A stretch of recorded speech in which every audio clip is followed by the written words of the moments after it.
ಒಬ್ಬ ಗುರುಗೆ ಹಿಡಿಬೇಕು, ಅವ್ರ ಮುಂದೆ ಸಾಷ್ಟಾಂಗ ಎಸಬೇಕು, ಅವ್ರು ನಮ್ಮ ತಲೆ ಮೇಲೆ ಕೈ ಇಟ್ಟರೆ ನಮ್ಗೆ ಜ್ಞಾನೋದಯ ಆಗುತ್ತೆ, ಅದೇನಿಲ್ಲ. ಇವ್ರು ಮಾತಾಡಿದ್ರೆ ಅಲ್ಲಿ ಕೆಂಡನಾದ್ರೂ ಕಾರ್ತಾರೆ, ವಿಷನಾದ್ರೂ ಕಾರ್ತಾರೆ, ಇಲ್ಲಾದ್ರೆ ಅವೈಜ್ಞಾನಿಕವಾದ ಈ ರೀತಿ ಜನರನ್ನ ಜ್ಞಾನದಿಂದ ಅಜ್ಞಾನದ ಕಡೆಗೆ ಇರಲ್ಲ ಕರ್ಕೊಂಡು ಹೋಗ್ತಾ ಇದ್ದಾರೆ. ಮತ್ತೆ ನನ್ನ ಸಮಟಿಗೆ ಇವರು ಒಳ್ಳೆ ಬಿಸ್ನೆಸ್ ಫೀಲ್ಡ್ ನೋಡಿದ್ರೆ ನನ್ನ ಪ್ರಕಾರ ಒಳ್ಳೆ ಗುರುಗಳು 90% ಜನ, 10% ಒಳ್ಳೆ ಇದ್ದಾರೆ.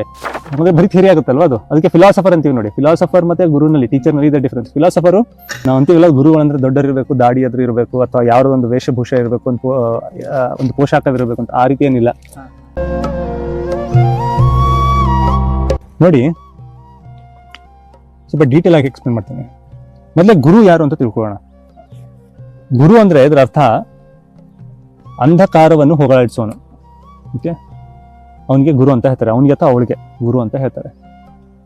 ಆದ್ರೆ ಸ್ವಲ್ಪ ಏನು ಡೀಪಾಗಿ ಹೋದ್ರೆ, ಇದರಲ್ಲಿ ರೂಟ್ ವರ್ಡ್ ಅನ್ನು ನೋಡಿದ್ರೆ, ಗುರು ಅಂದ್ರೆ ಯಾವ್ದು ಹೆವಿ ಆಗಿರುತ್ತೋ ಅದಕ್ಕೆ ಗುರು ಅಂತ ಹೇಳ್ತಾರೆ. ಗುರುತ್ವಾಕರ್ಷಣೆ ಅಂತ ನೋಡಿ, ಗುರುತ್ವಾಕರ್ಷಣೆ ಅಂತ ಎಲ್ಲವನ್ನು ಸೆಳೆದುಕೊಳ್ಳುತ್ತೆ, ಹೆವಿ ಆಗಿರುತ್ತೆ, ಸ್ಟ್ರಾಂಗ್ ಆಗಿರುತ್ತೆ, ತುಂಬಿಕೊಂಡಿರುತ್ತೆ ಅಂತೀವಲ್ವಾ, ಅದಕ್ಕೆ ಗುರು ಅಂತ ಹೇಳ್ತಾರೆ. ಅದಕ್ಕೆ ಧಾತುಕ್ ಹೋದ್ರೆ, ರೂಟ್ ವರ್ಡ್ ಹೋದ್ರೆ, ಬೇಸ್ಗೆ ಹೋದ್ರೆ, ಎಟಿಮಾಲಜಿನಲ್ಲಿ ಇದರ ಅರ್ಥ ಯಾರು ಜ್ಞಾನದಿಂದ ತುಂಬಿಕೊಂಡಿರ್ತಾನೋ, ಯಾರ ಜ್ಞಾನದಲ್ಲಿ, ಚಾರಿತ್ರ್ಯದಲ್ಲಿ ಆಕರ್ಷಣೀಯದು, ಆಕರ್ಷಕ್ಕೊಂದು ಶಕ್ತಿ ಇದೆನೋ, ಎಲ್ಲರನ್ನ ಸೆಳಿತಾನೋ, ಅವನಿಗೆ ಗುರು ಅಂತಾರೆ. ಓಕೆ, ಇನ್ನೊಂದ್ ಕಡೆ ನೋಡಿದ್ರೆ ಒಂದು ಶಾಲೆ ಅಥವಾ ಒಂದು ಪಾಠಶಾಲೆಗೆ ಹೋದ್ರೆ ಅದು ಎಲ್ಲರನ್ನ ಸೆಳೆಯುತ್ತೆ, ಎಲ್ಲ ಮಕ್ಕಳಲ್ಲಿ ಬರ್ತಾರೆ ಜ್ಞಾನ ತಗೊಳಕ್ಕೆ. ಓಕೆ, ಅಥವಾ ಒಬ್ಬ ಟೀಚರು, ಒಳ್ಳೆ ಟೀಚರ್ ಇದ್ರೆ ಎಷ್ಟು ಜನ ನೋಡಿ ಟ್ಯೂಷನ್ಸ್ ತಗೋತಾ ಇರುತ್ತೆ ಮಕ್ಕಳಿಗೆಲ್ಲ, ಎಲ್ಲಾ ಕಡೆಯಿಂದ ಮಕ್ಕಳು ಎಲ್ಲಿಂದ ಬರ್ತಾರೆ, ಆ ಗುರು ಹತ್ರ ಬರ್ತಾರೆ, ಕುತ್ಕೊಂಡ್ಬಿಡ್ತಾರೆ, ತಿಳ್ಕೊಳ್ತಾರೆ. ಈ ಗುರುತ್ವಾಕರ್ಷಣೆ ಏನಂತೀವಲ್ಲ ನಾವು, ಈ ಗುರು ವರ್ಡ್ ಅದು ಅಂದ್ರೆ ಸೇಮ್ ವರ್ಡ್ ಅಂತ ಹೇಳ್ತಾ ಇಲ್ಲ, ಅದೇನು ಧಾತು ಇದೆನೋ, ರೂಟ್ ವರ್ಡ್ ಇದೆಯಲ್ಲ, ಅದು ಸೇಮ್ ಇದೆ, ಮೀನಿಂಗ್ ಸೇಮ್ ಇದೆ. ಹೆವಿ ಆಗಿರೋದು, ಆ ಒಂದು ಶಕ್ತಿಯನ್ನ, ಹೆವಿ ಆಗಿರೋ ಶಕ್ತಿಯನ್ನ ಸೆಳೆದುಕೊಳ್ಳುವಂತ, ಅಟ್ರಾಕ್ಟ್ ಮಾಡುವಂತ ಒಂದು ಶಕ್ತಿ ಇರೋದು ಗುರು ಅಂತಾರೆ.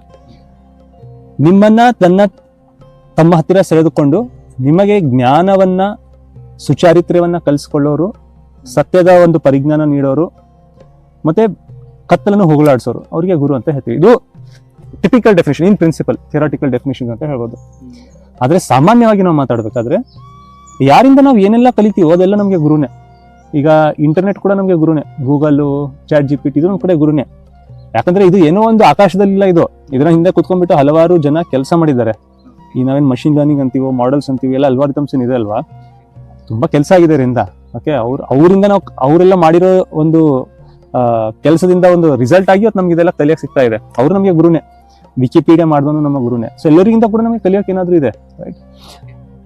ಆದ್ರೆ ನಾವು ಇದೇನು ಆಧ್ಯಾತ್ಮದ ಒಂದು ವಿಷಯದಲ್ಲಿ ಅಥವಾ ಕ್ಷೇತ್ರದಲ್ಲಿ ಅಂತ ಹೇಳ್ಬೋದು, ಕ್ಷೇತ್ರ ಅಂತ ಹೇಳಕ್ಕಾಗಲ್ಲ, ವಿಷಯದಲ್ಲಿ ಅಥವಾ ಸ್ಪಿರಿಚುಯಾಲಿಟಿಯ ಒಂದು ವಿಷಯದಲ್ಲಿ ಗುರು ಅಂದ್ರೆ ಒಂದು ಸ್ವಲ್ಪ ಸ್ಪೆಸಿಫಿಕ್ ಆಗಿರೋ ಡೆಫಿನೇಷನ್ ಇದೆ. ಮುಂದೆ ಸ್ಪೆಸಿಫಿಕ್ ಆಗಿ ಡೆಫಿನೇಷನ್ ಅಂದ್ರೆ ಎಲ್ಲರೂ ಇದೇ ಡೆಫಿನೇಷನ್ ಒಪ್ಕೋತಾರೆ ಅಂತ ನಾನು ಹೇಳ್ತಾ ಇಲ್ಲ. ಇದು ಜನ ನೋಡುವ ಒಂದು ಪರ್ಸ್ಪೆಕ್ಟಿವ್ ಬೇರೆ ಬೇರೆ ಆಗಿರ್ಬೋದು, ದೃಷ್ಟಿಕೋನ ಬೇರೆ ಬೇರೆ ಆಗಿರ್ಬೋದು. ನಿಮ್ಮನ್ನ ಸತ್ಯದ ಬಗ್ಗೆ ಮಾಹಿತಿಯನ್ನ, ಜ್ಞಾನವನ್ನ ಕೊಡೋನು, ಮತ್ತೆ ಆ ಮಾರ್ಗದಲ್ಲಿ ಹೇಗೆ ಚಲಿಸಬೇಕು, ನಡೆಯಬೇಕು ಅಂತ ಕಲ್ಸ್ಕೊಳ್ಳೋನು ಗುರು. ಹೇಳ್ತಿದೆ ಅಲ್ವಾ, ಸತ್ಯದ ಜ್ಞಾನ, ಸತ್ಯದ ಒಂದು ಪರಿಚಯ ನಿಮ್ಗೆ ನೀಡೋನು, ಪರಿಚಯ ಮಾಡ್ಕೊಡೋನು ಅಥವಾ ಮಾಡ್ಕೊಡೋಳು. ಮತ್ತೆ ಮಾಡ್ಕೊಳ್ಳೋದಷ್ಟದಲ್ಲ, ಯಾಕಂದ್ರೆ ಬರೀ ಥಿಯರಿ ಆಗುತ್ತಲ್ವಾ ಅದು, ಅದಕ್ಕೆ ಫಿಲಾಸಫರ್ ಅಂತೀವಿ ನೋಡಿ. ಫಿಲಾಸಫರ್ ಮತ್ತೆ ಗುರುನಲ್ಲಿ, ಟೀಚರ್ನಲ್ಲಿ ಇದೆ ಡಿಫ್ರೆನ್ಸ್. ಫಿಲಾಸಫರ್ ತಪ್ಪೇನು ಅಂತ ಹೇಳ್ತಾ ಇಲ್ಲ ನಾನು. ಫಿಲಾಸಫಿಯನ್ನು ಕೊಡ್ತಾನೆ, ಯಾಕಂದ್ರೆ ಅದ್ರದ್ದು ತುಂಬಾ ಅದರಲ್ಲಿ ಕೆಲಸ ಇದೆ, ಅದು ಮಾಡ್ತಾನೆ. ಆದ್ರೆ ಗುರು ಬರೀ ಫಿಲಾಸಫರ್ ಅಲ್ಲ, ಇನ್ನು ಫಿಲಾಸಫರ್ ಜೊತೆಗೆ ಆ ಒಂದು ಮಾರ್ಗದಲ್ಲಿ ನಿಮ್ಗೆ ಹೇಗೆ ನಡೆಯಬೇಕು, ಅದ್ರಲ್ಲಿ ನಿಮ್ಗೆ ಏನೆಲ್ಲ ಚಾಲೆಂಜಸ್ ಬರುತ್ತೆ, ಸವಾಲುಗಳು ಬರುತ್ತೆ, ಅದನ್ನ ಹೇಗೆ ಎದುರಿಸ್ಬೇಕು, ನಿಮ್ಮ ಜೀವನದಲ್ಲಿ ಇದರ ಈ ಒಂದು ಸತ್ಯವನ್ನು ತಿಳ್ಕೊಂಡ್ಮೇಲೆ ಆ ಒಂದು ನಿಮ್ಗೆ ಮೌಲ್ಯಗಳು ಸಿಗುತ್ತಲ್ವಾ, ಆ ಮೌಲ್ಯಗಳನ್ನ ಹೇಗೆ ಅಳವಡಿಸ್ಕೊಳ್ಬೇಕು ಅಂತ ಕಲಿಸೋನು ಇವನ್ ಗುರು, ಅವನು ಅಥವಾ ಅವಳು ಗುರು. ಓಕೆ, ಒಂದ್ ಪ್ರಶ್ನೆ, ಈ ಸತ್ಯವನ್ನ ಪರಿಚಯ ಮಾಡಿಸೋರು ಯಾರಾದ್ರೂ ಆಗಿರ್ಬೋದಾ? ಯಾರಾದ್ರೂ ಆಗಿರ್ಬೋದು, ಹೆಣ್ಣಾಗಿರ್ಬೋದು, ಗಂಡಾಗಿರ್ಬೋದು, ನಿಮ್ಕಿನ ವಯಸ್ಸಲ್ಲಿ ಚಿಕ್ಕ ಆಗಿರ್ಬೋದು, ಹೌದಲ್ವಾ? ನಾವ್ ಅಂತೀವಲ್ಲ, ಗುರುಗಳಂದ್ರೆ ದೊಡ್ಡರಿರ್ಬೇಕು, ದಾಡಿ ಎದುರು ಇರಬೇಕು, ಅಥವಾ ಯಾವ್ದೋ ಒಂದು ವೇಷಭೂಷ ಇರಬೇಕು, ಒಂದು ಪೋಷಾಕವಿರಬೇಕು ಅಂತ, ಆ ರೀತಿ ಏನಿಲ್ಲ. ಅವ್ರು ಯಾರಾಗೂ ಇರ್ಬೋದು. ಆ ಒಂದು ವಿಷಯದಲ್ಲಿ ಅವ್ರು ಸಮರ್ಥರಾಗಿದ್ರೆ ಅವ್ರು ನಮ್ಮ ಗುರುವೇ ಅಂದಲ್ಲ. ಈಗ ನಾವು ನಿಮ್ಗೆ ಕುದುರೆ ಸವಾರಿ ಕಲಿಬೇಕಾಗಿದೆ, ಹಾರ್ಸ್ ರೈಡಿಂಗ್ ಅಂದ್ರೆ, ನೀವು ಕಲಿಯಕ್ ಹೋಗ್ತೀರಾ, ನಿಮ್ 30-40 ವರ್ಷ ಆಗಿರುತ್ತೆ, ಅಲ್ಲಿ ಕಲ್ಸೋ 20-25 ವರ್ಷದ ಒಂದು ಬಾಲಕನ ಇರ್ತಾನೆ, ಅಥವಾ ಬಾಲಕಲ್ಲ, ನಿಮ್ಗಿನ ಚಿಕ್ಕವನಾಗಿರ್ತಾನೆ, ಯುವಕನಿರ್ತಾನೆ, ಕಲಿತೀರಲ್ಲ, ಅವ್ನು ಗುರು ಅಲ್ವಾ ಈ ವಿಷಯದಲ್ಲಿ ನಿಮ್ಗೆ, ಹೌದಲ್ವಾ? ಸೊ ನಿಮ್ಗಿಂತ ದೊಡ್ಡವನೇ ಆಗಿರ್ಬೇಕು ಅಂತ ಏನಿಲ್ಲ, ಆದ್ರೆ ಅವನಿಗೆ ಆ ವಿಷಯದಲ್ಲಿ ಎಕ್ಸ್ಪೀರಿಯನ್ಸ್ ಇರಬೇಕು. ಓಕೆ, ಸತ್ಯ ಧರ್ಮದ ಒಂದು ವಿಷಯದಲ್ಲಿ, ಆಧ್ಯಾತ್ಮದ ಒಂದು ವಿಷಯದಲ್ಲಿ ಅಂದ್ರೆ ಈ ವಿಷಯಗಳನ್ನ ತಿಳ್ಕೊಳ್ಳಕ್ಕೆ ಸ್ವಲ್ಪ ಸಮಯ ತಗೊಳುತ್ತೆ, ಹೌದಲ್ವಾ? ಅದಕ್ಕಾಗಿ ಹೆಚ್ಚು ಜನ ಸ್ವಲ್ಪ ವಯಸ್ಸಾಗಿರುತ್ತೆ ಆ ಲೆವೆಲ್ಗೆ ಹೋಗ್ಬೇಕಾದ್ರೆ ಅಷ್ಟೇ. ಆದ್ರೆ ಹಲವಾರು ಜನ ಯುವಾವಸ್ಥೆಯಲ್ಲೂ ಕೂಡ ಆ ಒಂದು ಜ್ಞಾನವನ್ನ ಪಡೆದಿದ್ದಾರೆ, ಒಂದು ಲೆವೆಲ್ ಮುಟ್ಟಿದ್ದಾರೆ. ನಾನು ಯಾವುದೇ ಹೆಸರು ತಗೋತಾ ಇಲ್ಲ, ಜನ ಇದೇ ಅದೇ ಅಂತಾನೆ ಮಾಡಕ್ ಶುರು ಮಾಡ್ತಾರೆ. ಹಲವಾರು ಎಕ್ಸಾಂಪಲ್ಸ್ ನಮ್ಗೆ ಸಿಗುತ್ತೆ. ಯಂಗ್ ಏಜ್ ನಲ್ಲೇ, ತುಂಬಾ ಯಂಗ್ ಏಜ್ ನಲ್ಲೇ ಸತ್ಯದ ಪಥ ಮೇಲೆ ನಡೆದಿದ್ದಾರೆ. ಅವ್ರಿಗೆ ಏನ್ ಸರಿ ಅನ್ಸಿದೋ ಅದನ್ನ ಪ್ರಚಾರ ಕೂಡ ಮಾಡಿದ್ದಾರೆ, ಪ್ರೀಚ್ ಮಾಡಿದ್ದಾರೆ, ಆ ಒಂದು ಮಾರ್ಗದ ಮೇಲೆ ನಡೆದಿದ್ದಾರೆ. ಅವ್ರೇನ್ ಮುದುಕರಾಗಿರ್ಲಿಲ್ಲ. ಮತ್ತೆ ಹಲವಾರು ಜನ ಚಿಕ್ಕಂದಿನಲ್ಲೇ 30-40 ವರ್ಷಕ್ಕಿಂತ ಮುಂಚೆ ಅವರು ಸಾವನ್ನು ಕೂಡ ಒಪ್ಪಿದ್ದಾರೆ. ಅಂದ್ರೆ ಇದರ ಅರ್ಥ ಅವರು ಗುರುಗಳಾಗಿ ಎಷ್ಟೋ ಜನರನ್ನ ಆ ಒಂದು ಮಾರ್ಗದಲ್ಲಿ ನಡೆಸಿ ಆ ಮುಪ್ಪಾವಸ್ಥೆಗಿನ ಮುಂಚೆನೆ ತೀರ್ಕೊಂಡು ಹೋಗಿದ್ದಾರೆ ಅಂತ ಇದರ ಅರ್ಥ. ಸೊ ನಮ್ ತಲೆಯಲ್ಲಿ ಇರ್ತಾವಲ್ಲ, ಹಾಗೆ ಗುರು ಅಂದ್ರೆ ಏನೋ ದೊಡ್ಡವನಿರ್ಬೇಕು, ದಾಡಿ ಇರ್ಬೇಕು, ಎಲ್ಲ ಕೂದಲೆಲ್ಲ ವೈಟ್ ಆಗಿ, ನಂದು ವೈಟ್ ಬೇರೆ ಜೆನೆಟಿಕ್ ಇದು ಗುರುಗೆ ಅದಕ್ಕೇನು ಸಂಬಂಧ ಇಲ್ಲ. ನಾವು ಆ ಲೈನ್ ಬರುವ ಅಲ್ಲ. ಇಲ್ಲ ಯಾಕೆ ನಾವು ಇಬ್ರು ಒಬ್ಬರಿಗೊಬ್ಬರು ಪರಸ್ಪರ ಗುರು, ಪರಸ್ಪರ ಶಿಷ್ಯರು, ಎಲ್ಲರೂ ಪರಸ್ಪರದಿಂದ ಕಲಿಬೇಕು. ಆದ್ರೆ ನೀವೇನ್ ಹೇಳೋ ಪ್ರಶ್ನೆ ಇಲ್ಲ, ಅದಕ್ಕೆ ಬರ್ತಾ ಇದ್ದೀನಿ ನಾನು. ಆಕ್ಚುಲಿ ಯಾಕೆ ಇದೆಲ್ಲ ಹೇಳಿದ್ರೆ, ಇವತ್ತಿನ ಒಂದು ಸಂದರ್ಭದಲ್ಲಿ ಹಲವಾರು ಜನರು ಬಾಬಾಗಳು ಗುರುಗಳಾಗಿ ಕೂತ್ಕೊಂಡಿದ್ದಾರೆ. ಇವ್ರು ಮಾತಾಡಿದ್ರೆ ಅಲ್ಲಿ ಕೆಂಡನಾದ್ರೂ ಕಾರ್ತಾರೆ, ವಿಷನಾದ್ರೂ ಕಾರ್ತಾರೆ, ಇಲ್ಲಾದ್ರೆ ಅವೈಜ್ಞಾನಿಕವಾದ, ಅಸಮ್ಮತವಾದ, ನನಗಂತೂ ಅಸಹನೀಯವಾದ ಮಾತುಗಳನ್ನ ಆಡ್ತಾರೆ. ಇದೆಲ್ಲ ಅದಕ್ಕೆ ಜ್ಞಾನ ಅನ್ನೋದಿರಲ್ಲ, ಬೇಸಾಗಿರಲ್ಲ, ತರ್ಕ ಬೇಸಾಗಿರಲ್ಲ, ಮತ್ತು ಹೇಳೋ ಒಂದು ರೀತಿ ಕೂಡ ಏನಿರುತ್ತಲ್ವಾ, ಅದು ತುಂಬಾ ಅಸಹನೀಯ ನೋಡಿದ್ರೆ ನನಗೆ. ಯಾವ ಒಂದು ಕಡೆಯಿಂದನೂ ನೋಡಿದ್ರೆ ನೀವು ಅವರಿಗೆ ಗುರು ಅನ್ನಕ್ಕೆ, ಧರ್ಮ, ಆಧ್ಯಾತ್ಮ ಈ ವಿಷಯದ ಬಗ್ಗೆ ಹೇಳ್ತಾ ಇದ್ದೀನಿ ನಾನು. ಬಿಸ್ನೆಸ್ ಮಾಡೋರಲ್ಲಿ ಗುರು ಅನ್ಬೋದು ಅವರಿಗೆ ನೀವು, ಆದ್ರೆ ಧರ್ಮದ ವಿಷಯದಲ್ಲಿ, ಸತ್ಯದ ವಿಷಯದಲ್ಲಿ, ಆಧ್ಯಾತ್ಮದ ವಿಷಯದಲ್ಲಿ, ಸತ್ಯ ಶೋಧನೆಯ ಒಂದು ಮಾರ್ಗದಲ್ಲಿ, ಆ ಒಂದು ನಿಟ್ಟಿನಲ್ಲಿ ನೋಡ್ಬೇಕಾದ್ರೆ ಯಾವ ಆಂಗಲ್ ಇಂದ ಕೂಡ ನೀವು ಅವರಿಗೆ ಗುರು ಅನ್ನಕ್ಕೆ ಸಾಧ್ಯ ಇಲ್ಲ. ಯಾಕಂದ್ರೆ ಅವರಿಗೆ ಸತ್ಯದ ಪರಿಜ್ಞಾನವಿಲ್ಲ, ಅವರಿಗೆ ಸತ್ಯದ ಪರಿಚಯವಾಗಿಲ್ಲ. ನಾನಿದು ಕ್ಲೇಮ್ ಮಾಡ್ತಾ ಇಲ್ಲ ಇವನಿಗಾಗಿದೆ ಇವನಿಗಾಗಿಲ್ಲ ಅಂತ. ನೀವು ಅವ್ರು ಮಾತಾಡಿರೋ ಮಾತಿಂದ ಗೊತ್ತಾಗುತ್ತೆ ನಿಮಗೆ ಅವ್ರು ಎಷ್ಟು ಗ್ರಂಥಗಳನ್ನು ಓದಿದ್ದಾರೆ, ಯಾವ ಗ್ರಂಥಗಳನ್ನು ಓದಿದ್ದಾರೆ, ಎಷ್ಟು ತಿಳ್ಕೊಂಡಿದ್ದಾರೆ, ಮತ್ತೆ ಎಲ್ಲದಕ್ಕಿಂತ ಮುಖ್ಯವಾಗಿ ಆ ಎಷ್ಟು ಓದಿದ್ರಲ್ಲಿ ಎಷ್ಟನ್ನ ತಮ್ಮ ಜೀವನದಲ್ಲಿ ಅಳವಡಿಸ್ಕೊಂಡಿದ್ದಾರೆ. ಒಬ್ಬ ಭಿನ್ನ ಮತದವನು ಅಥವಾ ಭಿನ್ನಾಭಿಪ್ರಾಯದ ಇಟ್ಕೊಂಡವನೊಬ್ನು ಅವ್ರಿಗೆ ಪ್ರಶ್ನೆ ಕೇಳಿದಾಗ ಯಾವ ರೀತಿ ಉತ್ತರ ಕೊಡ್ತಾರೆ, ಅವ್ನಿಗೆ ಅವಹೇಳನ ಮಾಡ್ತಾರೋ ಅಥವಾ ಅವ್ನಿಗೆ ತುಂಬಾ ರೆಸ್ಪೆಕ್ಟ್ ಇಂದ ಆದರಿಂದ ಮಾತಾಡ್ತಾರೋ, ಇವೆಲ್ಲವನ್ನ ನೋಡಿದ್ರೆ ಗೊತ್ತಾಗುತ್ತೆ ಇವನು ನಿಜವಾದ ಗುರುನೋ ಅಲ್ವೋ ಅಂತ ನಮಗೆ ಗೊತ್ತಾಗುತ್ತೆ, ಮಾತಲ್ಲೇ ಗೊತ್ತಾಗುತ್ತೆ. ಈಗ ನೋಡಿ, ನಾವು ಮಕ್ಕಳಿಗೆ ಸ್ಕೂಲ್ ಕಳಿಸ್ತೀವಿ, 5th standard, 7th standard, 10th standard maths ಗಣಿತ ಟೀಚರ್ ಅಂತ ತಿಳ್ಕೊಳ್ಳಿ. ಅವ್ರಿಗೆ ಜ್ಞಾನ ಇಲ್ಲ ಅಂದ್ರೆ ನಿಮ್ಗೆ ಗೊತ್ತಾಗ್ಬಿಡುತ್ತಲ್ವಾ. ನೋಡಿ, ಎಷ್ಟು ಜನ ಹೇಳ್ತಾರೆ ನಿಮ್ಗೆ ಹೇಗೆ ಗೊತ್ತಾಗುತ್ತೆ ಈ ಗುರು ಸರಿನೋ ತಪ್ಪು ಅಂತ. ಇದೇ ಹೇಳ್ತೀನಿ ನಾನು, ದೇವರು ಸಾಮಾನ್ಯ ಜ್ಞಾನ ಅನ್ನೋದೆಲ್ಲ ಕೊಟ್ಟಿದ್ದಾನೆ, ಕಾಮನ್ ಸೆನ್ಸ್ ಅಂತ ಹೇಳ್ತೀವಿ ನಾವು. ಈಗ ನನಗೆ 10th ಸ್ಟ್ಯಾಂಡರ್ಡ್ ಮ್ಯಾಥಮೆಟಿಕ್ಸ್ ಇದೆ ಅಲ್ವಾ, ನನಗೆ ಬರೋದಿಲ್ಲ, ನಾನು ಅದರಲ್ಲಿ ನಿಪುಣನಲ್ಲ, ಎಕ್ಸ್ಪರ್ಟ್ ಅಲ್ಲ. ಆದ್ರೆ ಮಕ್ಕಳು ಶಾಲೆಗೆ ಹೋಗ್ತಾ ಇದಾರಲ್ಲ, ಮನೆಗೆ ಬರ್ತಾರಲ್ವಾ, ಅವ್ರು ಮಾಡಿರೋದನ್ನ ನಾನು ನೋಡ್ಬಿಟ್ರೆ ನಮ್ಗೆ ಗೊತ್ತಾಗುತ್ತೆ. ಇಲ್ಲೋ ಸ್ಟೂಡೆಂಟ್ ಶಿಷ್ಯನಲ್ಲಿ ಏನೋ ಪ್ರಾಬ್ಲಮ್ ಇದೆ, ಅಥವಾ ಟೀಚರ್ಗೆ ಹೇಳಕ್ ಬರ್ತಾ ಇಲ್ಲ ಇರ್ತದಲ್ಲ, ಶಿಷ್ಯನಲ್ಲಿ ಪ್ರಾಬ್ಲಮ್ ಅದು ಬೇರೆ ವಿಷಯ. ಇರ್ತಾರೆ ಗುರು ಎಷ್ಟು ಒಳ್ಳೆಯವ್ರು, ಶಿಷ್ಯರು ಇರ್ತಾರೆ, ಕೆಟ್ಟ ಶಿಷ್ಯರು ಇರ್ತಾರೆ, ಕೆಲ್ಸಕ್ಕಿಲ್ದೋ ಶಿಷ್ಯರು ಇರ್ತಾರೆ. ಆದ್ರೆ ಅವ್ರು ನೀನ್ ಎಫರ್ಟ್ ಮಾಡಿದ್ರು ಕೂಡ ಏನೋ ತಪ್ಪದಾಗ ಮಾಡ್ತಾ ಇದ್ದಾನೆ, ಕರೆಕ್ಟ್ ಆಗಿ ಮಾಡ್ತಾ ಇಲ್ಲ, ತಿಳಿತಾನೆ ಇಲ್ಲ ಅಂದ್ರೆ ಟೀಚರ್ ಅಲ್ಲಿ ಪ್ರಾಬ್ಲಮ್ ಇದೆ ಅಂತ ಗೊತ್ತಾಗುತ್ತಲ್ವಾ. ಅದಕ್ಕಾಗಿ ನಾವು ಮ್ಯಾಥ್ಸ್ ಅಲ್ಲಿ ಎಕ್ಸ್ಪರ್ಟ್ ಇರ್ಬೇಕಂತ ಗೊತ್ತಿಲ್ಲ, ಸಾಮಾನ್ಯ ಜ್ಞಾನ ಮ್ಯಾಥ್ಸ್ ಬಗ್ಗೆ ಬೇಸಿಕ್ ಗೊತ್ತಿದ್ರೆ ಸಾಕು, ನಮ್ಗೆ ಗೊತ್ತಾಗುತ್ತೆ ಕರೆಕ್ಟ್ ಆಗಿ ಕಲಿಸ್ತಾ ಇದಾರೋ ಇಲ್ವಾ ಅಂತ. ಅದೇ ರೀತಿ ಧರ್ಮದಿಷ್ಟು ಕೂಡ ಧರ್ಮದ, ಆಧ್ಯಾತ್ಮದ ಸತ್ಯ ಶೋಧನದಲ್ಲಿ ಒಂದು ಪಥದಲ್ಲಿ ಕೂಡ ಕಾಮನ್ ಸೆನ್ಸ್ ಅಂತ ಒಂದಿದೆ. ಓಕೆ, ಭಿನ್ನಾಭಿಪ್ರಾಯಗಳನ್ನು ಮೀರಿಯೂ ಕೂಡ ಯಾರು ಹೇಳ್ತಾ ಇರೋದ್ರಲ್ಲಿ ಕಾಮನ್ ಸೆನ್ಸ್ ಇದೆನೋ ಇಲ್ವೋ, ಇದರಲ್ಲಿ ಧರ್ಮವಿದೆನೋ ಇಲ್ವೋ, ಹೇಳೋ ಮಾತು ಧರ್ಮ ಸಮ್ಮತವಿದೆಯೋ ಇಲ್ವೋ, ಇದರಲ್ಲಿ ಜ್ಞಾನವಿದೆಯೋ ಇಲ್ವೋ, ವಿದ್ಯೆ ಇದೆಯೋ ಇಲ್ವೋ, ಹೇಳೋ ಮಾತು ವೈಜ್ಞಾನಿಕವೋ ಅವೈಜ್ಞಾನಿಕವೋ, ಸಹನೀಯವೋ ಅಸಹನೀಯವೋ ಅಂತ ಗೊತ್ತಾಗುತ್ತೆ. ಅಷ್ಟು ಗೊತ್ತಾಗಿಲ್ಲ ಅಂದ್ರೆ ಅವನ್ ಪ್ರಾಬ್ಲಮ್ ಅಲ್ಲ, ನಮ್ ಪ್ರಾಬ್ಲಮ್. ಆರ್ಡಿನರಿ ಮನುಷ್ಯನಿಗೆ ಗೊತ್ತಾಗುತ್ತೆ. ಯಾರು ಬಂದ್ಬಿಟ್ಟು ಏನು ಹೇಳ್ತಾನೆ, ಇದು ನೀವು ಯಾರೋ ಕೇಳ್ತಾರೆ ಒಬ್ರಿಗೆ, ಯಾರ ಹೆಸರು ಹೇಳ್ತಾ ಇಲ್ಲ ನಾನು, ನಮ್ಮ ಮನೇಲಿ ತುಂಬಾ ತೊಂದರೆ ನಡೀತಾ ಇದೆ, ನನ್ನ ಗಂಡ ನಡುವೆ ತುಂಬಾ ಜಗಳ ಆಗ್ತಾ ಇದೆ ಅಂತ ಹೇಳ್ತಾರೆ. ಅವ್ರ ಕೆಲಸ, ಧರ್ಮಗುರು ಕೆಲಸ ಏನಂದ್ರೆ ಯಾಕೆ ಆಗ್ತಾ ಇದೆ, ಬಹುಶಃ ನಿಮ್ಮ ಮತ್ತು ಅವರ ಅಭಿಪ್ರಾಯಗಳು ಮ್ಯಾಚ್ ಆಗ್ತಾ ಇಲ್ಲ. ಓಕೆ, ಯಾವಾಗ ಮ್ಯಾಚ್ ಆಗ್ತಾ ಇಲ್ವೋ ನೀವು ಕೂತ್ಕೊಂಡ್ಬಿಟ್ಟು ಮಾತಾಡ್ತಾ ಇಲ್ಲ, ಅಥವಾ ಮನೆಯಲ್ಲಿನೋ ಆಗಿದೆ, ಅಕ್ಕಪಕ್ಕದವ್ರು ಏನಾದ್ರು ಹೇಳಿರ್ತಾರೆ, ತಂದೆ ತಾಯಿ ಏನಾದ್ರು ಹೇಳ್ತಾರಲ್ವ, ಅತ್ತೆ ಸೊಸೆ ಎಲ್ಲ ಇರುತ್ತಲ್ವಾ, ಏನೊಂದಾಗಿದೆ, ಹೊಂದಾಣಿಕೆ ಇರೋದಿಲ್ಲ, ಕೂತ್ಕೊಂಡ್ಬಿಟ್ಟು ಮಾತಾಡ್ಬೇಕು. ಮಾತಾಡಿಲ್ಲ ಅಂದ್ರೆ ಅವಾಗ ಇಲ್ಲದನ್ನ ದೂರ ಆಗ್ತೀವಿ, ಜಗಳ ಶುರು ಆಗುತ್ತೆ.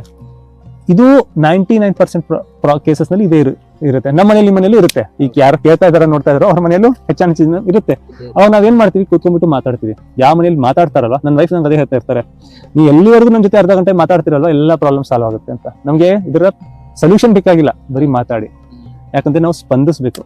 ಯಾವಾಗ ನಾವು ಪರಸ್ಪರ ಜೊತೆ ಸ್ಪಂದಿಸ್ತೀವೋ, ಮನಸ್ಸುಗಳು ಸ್ಪಂದಿಸ್ತಾವೋ, ಹಲವಾರು ಪ್ರಾಬ್ಲಮ್ ಸಾಲ್ವ್ ಆಗುತ್ತೆ. ನಾವು ಇದು ಹೇಳ್ಬೇಕಲ್ವ ಜನರಿಗೆ, ಅವ್ರಿಗೆ ಕೇಳ್ಬೇಕು ಏನಾಗಿದೆ ನಿಮ್ಮ ಮನೆಯಲ್ಲಿ, ಏನಾಗ್ತಾ ಇದೆ, ಅವ್ನು ನಿಂಗೇನು ಹೊಡಿತಾ ಇದ್ದಾನ, ಅಥವಾ ಕುಡಿದು ಬರ್ತಾ ಇದ್ದಾನ, ಅಥವಾ ತಂದೆ ತಾಯಿ ಮಾತು ಕೇಳ್ಬಿಟ್ಟು ನಿನ್ಗೆ ಅವಹೇಳನೆ ಮಾಡ್ತಾ ಇದ್ದಾನ, ನಿನ್ ಜೊತೆ ಜಗಳ ಆಡ್ತಾ ಏನಿದ್ ನೋಡ್ಬೇಕು. ಆಮೇಲೆ ಅವ್ರಿಬ್ಬರಿಗೂ ಕೂಡ್ಸ್ಕೊಂಡ್ಬಿಟ್ಟು ಮಾತಾಡ್ಬೇಕು, ಅದು ಸೊಲ್ಯೂಷನ್.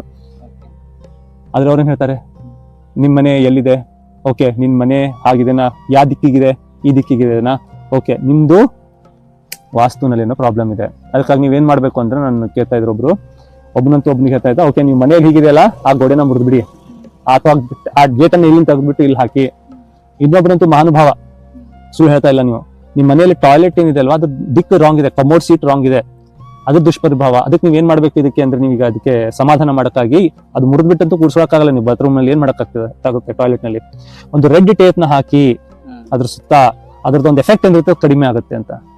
ನೋಡಿ, ವಿಜ್ಞಾನವನ್ನು ತಿಳ್ಕೊಂಡವನು, ಸ್ವಲ್ಪ ಕಾಮನ್ ಸೆನ್ಸ್ ಇರೋನು ಗೊತ್ತು ಇದು ಎಂತಹ ಮಾತು ಅಂತ. ಇಂಥವ್ರಿಗೆಲ್ಲ ನಾವು ಗುರು ಅನ್ನೋಕ್ಕೆ ಸಾಧ್ಯ ಇಲ್ಲ. ಜನರ ಜೊತೆ ಸ್ಪಂದಿಸಬೇಕು, ಜ್ಞಾನದ ಆಧಾರದ ಮೇಲೆ, ಮಾನವೀಯತೆಯ ಆಧಾರದ ಮೇಲೆ, ಮತ್ತೆ ಕಾಮನ್ ಸೆನ್ಸ್ನ ಆಧಾರದ ಮೇಲೆ ಅವುಗಳ ಸಮಾಧಾನ ಮಾಡಬೇಕು. ಇಲ್ಲಿ ಈ ರೀತಿ ಜನರನ್ನ ಜ್ಞಾನದಿಂದ ಅಜ್ಞಾನದ ಕಡೆಗೆ ಇರಲ್ಲ ಕರ್ಕೊಂಡು ಹೋಗ್ತಾ ಇದ್ದಾರೆ. ಮತ್ತೆ ನನ್ನ ಸಮಟಿಗೆ ಇವರು ಒಳ್ಳೆ ಬಿಸ್ನೆಸ್ ಮ್ಯಾನ್, ಬಿಸ್ನೆಸ್ ಫೀಲ್ಡ್ ನೋಡಿದ್ರೆ ನನ್ನ ಪ್ರಕಾರ ಒಳ್ಳೆ ಗುರುಗಳು. 90% ಜನ, 10% ಒಳ್ಳೆ ಇದ್ದಾರೆ, ಅವ್ರು ಫೇಮಸ್ ಆಗಲ್ಲ.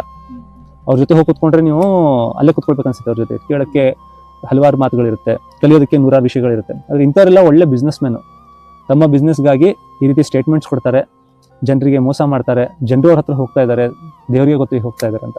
ಇವ್ರು ಯಾರು ಗುರು ಆಗಕ್ಕೆ ಸಾಧ್ಯ ಇಲ್ಲ. ಮತ್ತೆ ಇಂಥವ್ರ ಅವಶ್ಯಕತೆ ನಮಗಿಲ್ಲ.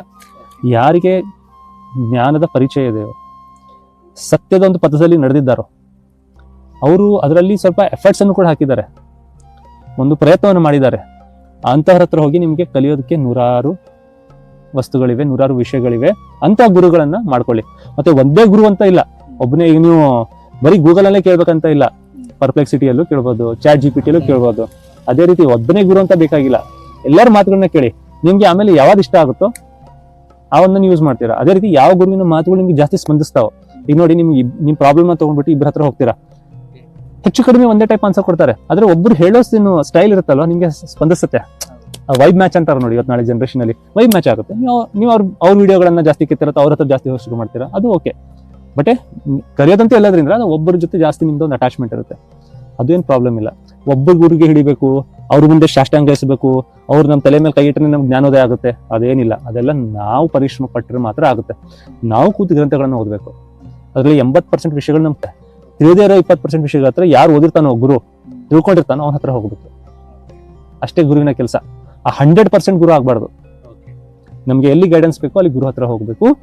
ಅಂತ ವಿಷಯದಲ್ಲಿ ಗುರುಗಳು ಡೆಫಿನೆಟ್ ಆಗಿ ಬೇಕು, ಡೌಟ್ ಇಲ್ಲ. ಆದ್ರೆ ಗುರುಗಳೇ ಸರ್ವಸ್ವ, ಗುರುಗಳು ನನ್ನ ಮೇಲೆ ಕೃಪೆ ತೋರಿಸಿದ್ರೆ ನನಗೆ ಭಗವಂತ ಸಿಗ್ತಾನೆ ಅಂತ ಆ ರೀತಿ ಏನು ಇಲ್ಲ. ಗುರುಗಳಾದವರು ಸತ್ಯದ ದಾರಿಯನ್ನ ತೋರಿಸ್ಬೇಕು, ಅವರೇ ಸತ್ಯ ಆಗಲ್ಲ. ಯಾಕಂದ್ರೆ ಅವರು ಸತ್ಯ ಶೋಧಕರೇ. ಯಾರು ನಾನೇ ಎಲ್ಲ ಇಲ್ಲಿ ಅಂತ ಹೇಳಕ್ ಆಗಲ್ಲ. ಯಾರು ಅಜರಾಮರಲ್ಲ, ಯಾರು ಅನಂತರಲ್ಲ, ಅದೆಲ್ಲ ದೇವ್ರೊಬ್ನೇ. ನಾವು ಪ್ರಯತ್ನ ಮಾಡ್ತಾ ಇದೀವಿ. ನಮ್ಮ ಪ್ರಯತ್ನ ಪ್ರಕಾರ ನಮ್ಗೆ ಏನ್ ಸರಿ ಅನ್ಸಿದೆಯೋ ಅದನ್ನ ಜನರ ಜೊತೆ ಹಂಚ್ಕೊಳ್ಬೇಕು, ಮತ್ತೆ ಒಂದು ಪ್ರಯತ್ನ ಮಾಡ್ಬೇಕು. ಹಲವಾರು ಗುರುಗಳು ಸಿಗ್ತಾರೆ ನಿಮ್ಗೆ. ಬೇರೆ ಬೇರೆ ಹೆಸರುಗಳಿರ್ಬೋದು, ಅವ್ರದ್ದು ಬೇರೆ ಬೇರೆ ವೇಷಭೂಷಗಳಿರ್ಬೋದು, ಬೇರೆ ಬೇರೆ ಸ್ಥಳಗಳಲ್ಲಿ ಸಿಗ್ಬೋದು, ಬೇರೆ ಬೇರೆ ರೀತಿಯಲ್ಲಿ ನಿಮ್ಗೆ ಅವರು ಪಾಠಗಳನ್ನ ಕಲಿಸ್ಬೋದು. ಎಲ್ಲರಿಂದಲೂ ಕೂಡ ಕಲಿಯೋಕೆ ಒಂದು ಪ್ರಯತ್ನ ಮಾಡಿ. ಅದರಲ್ಲಿ ನಿಮ್ಗೆ ಯಾವ್ದು ಸರಿ ಅನ್ಸುತ್ತೋ ನೀವು ದೇವ್ರಿಗೆ ಕೇಳಿ, ದೇವ್ರಿಗೆ ಯಾವ್ದು ಸರಿ ಇದೆನೋ ನನಗೆ ಆ ಒಂದು ಗುರುವಿನ ಜೊತೆಗೆ ನನಗೆ ಆ ಒಂದು ಇದ್ರ ಮೇಲೆ ನಂಗೆ ನಡೆಸು, ಪಥದ ಮೇಲೆ ನಡೆಸು ಅಂತ ಆ ದೇವ್ರ ಪ್ರಾರ್ಥನೆ ಮಾಡಿ. ಏನ್ ಸರಿ ಇದ್ದೋ ಸಿಗುತ್ತೆ. ಕರ್ಮ ಮಾಡೋಣ, ಫಲ ದೇವ್ರಿಗೆ ಬಿಟ್ಬಿಡೋಣ. ತುಂಬಾ ಅದ್ಭುತವಾಗಿ ಹೇಳಿದ್ರಿ ಸರ್. ತುಂಬಾ ಧನ್ಯವಾದಗಳು. ಧನ್ಯವಾದ.